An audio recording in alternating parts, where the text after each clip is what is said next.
அனைவருக்கும் கைஸ், நம்ம இதை பற்றி பார்க்க போகிறோம்னா ஆர்பிஎஃப் கான்ஸ்டபிள் 2025 கால் ஃபார் தான். இது total all over India competition இருக்கும்.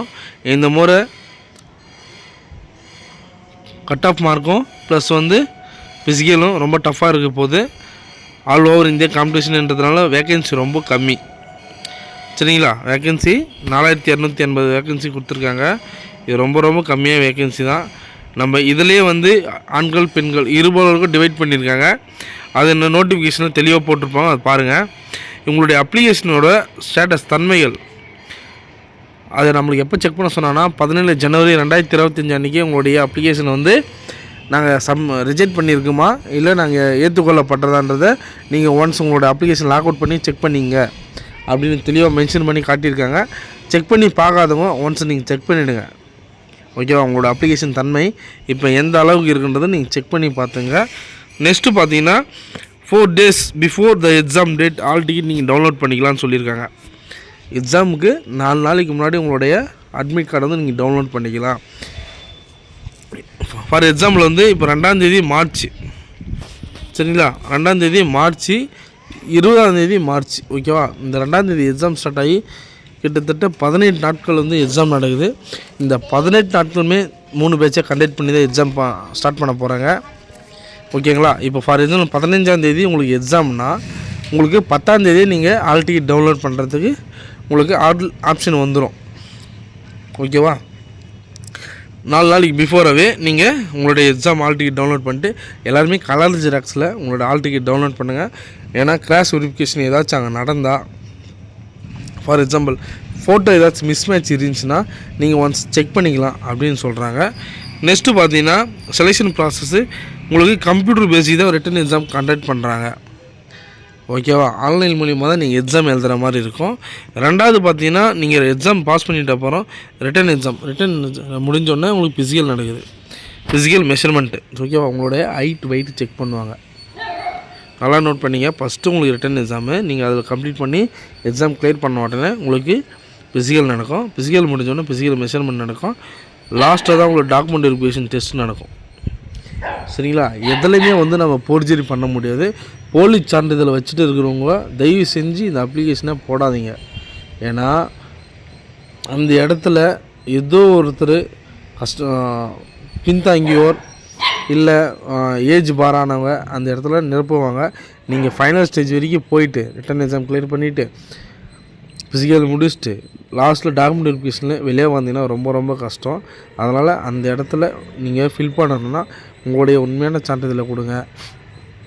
உங்களோட சர்டிஃபிகேட்டெல்லாம் ஒரிஜினலாக இருக்கட்டும். எதுவும் போர்ஜரி பண்ணாதீங்க. போர்ஜரி பண்ணிங்கன்னா உங்களுக்கு மட்டும் இல்லை பாதிப்பு, பின்னும் வரவங்க எல்லாருக்குமே பாதிப்பு. ஓகேவா? உங்களோட டாக்குமெண்ட்ஸ் எல்லாமே பக்காவாக இருக்கிற மாதிரி பிளான் பண்ணிங்க. ஏஜ் இல்லை, உங்களுடைய ஐடி ப்ரூஃப் எல்லாமே, டேட் ஆஃப் பர்த், உங்களோட நேமு அண்டு இனிஷியல் எல்லாமே பக்காவாக இருக்கிற மாதிரி காட்டிப்பாங்க. உங்களுடைய அஃபிஷியல் வெப்சைட் ஏதாச்சும் டவுட்னா உங்களுக்கு அஃபிஷியல் வெப்சைட் கொடுத்துருக்காங்க. நீங்கள் டேட்டாவில் செக் பண்ணிவிடும். உங்களுடைய நோட்டிஃபிகேஷன் ஹைட் வெயிட் எவ்வளோ இருக்கணும், ப்ளஸ் எவ்வளோ கட்டாப் வேணும் வைப்பாங்க இந்த முறைன்றதை நம்ம அதுக்கு வீடியோ மேக் பண்ணி போடுறேன். லாஸ்ட் டைம் எவ்வளோ போட்டிருப்பாங்க, இந்த முறை எவ்வளோ வரப்போகுது. லாஸ்ட் டைம்னா கூட வேக்கன்சி ரொம்ப அதிகமாக இருந்துச்சு. இந்த முறை ரொம்ப குறைவு தான் என்னை பொறுத்த வரைக்கும். அதனால் அப்ளிகேஷன் போடக்கூடிய நபர்கள் சரிங்களா? அப்ளிகேஷன் போடக்கூடிய நபர்கள் உங்களோட டாக்குமெண்ட்ஸ்லாம் பக்காவாக இருக்கிற மாதிரி பிளான் பண்ணிங்க. நீங்கள் இல்லை நான் போர்ஜரி சர்டிஃபிகேட் வச்சு அப்ளை பண்ணியிருக்கேன்னா தயவு செஞ்சு எக்ஸாமுக்கு போகாதீங்க. என்னை பொறுத்த வரைக்கும் அதுதான். எக்ஸாமுக்கு யாரும் போகாதீங்க. உங்களுடைய register number and login ID password கரண்டில் இருக்கிற மாதிரி பிளான் பண்ணிங்க. எதுவும் உங்களுக்கு மறந்துடாதீங்க, இல்லை நோட் பண்ணி வச்சிங்க. சரிங்களா?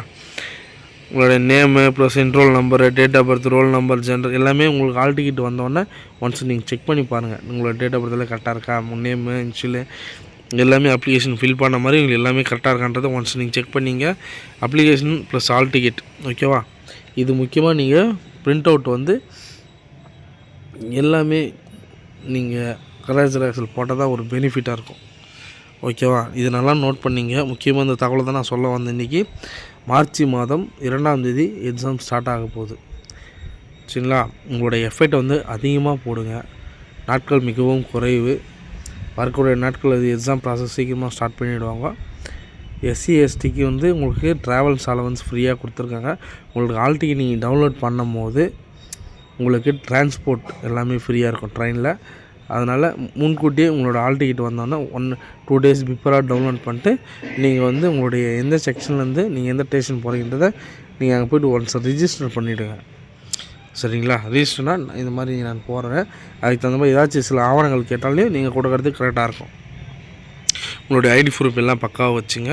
டேட் ஆஃப் பர்த் ப்ரூஃப் பார்க்கணும், PAN card, Aadhaar card, voter ID, இது 3மே எலிஜிபிள் தான்.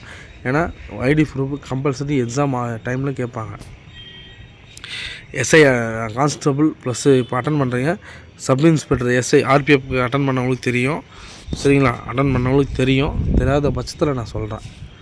சரிங்களா? ஃபாலோ பண்ணி ஏதாச்சும் ரோட்னா கமெண்ட் பண்ணுங்கள். மீண்டும் ஒரு நல்ல தகவலோடு சந்திப்போம். சரிங்களா? அது மட்டும் இல்லை, வரக்கூடிய நாட்கள்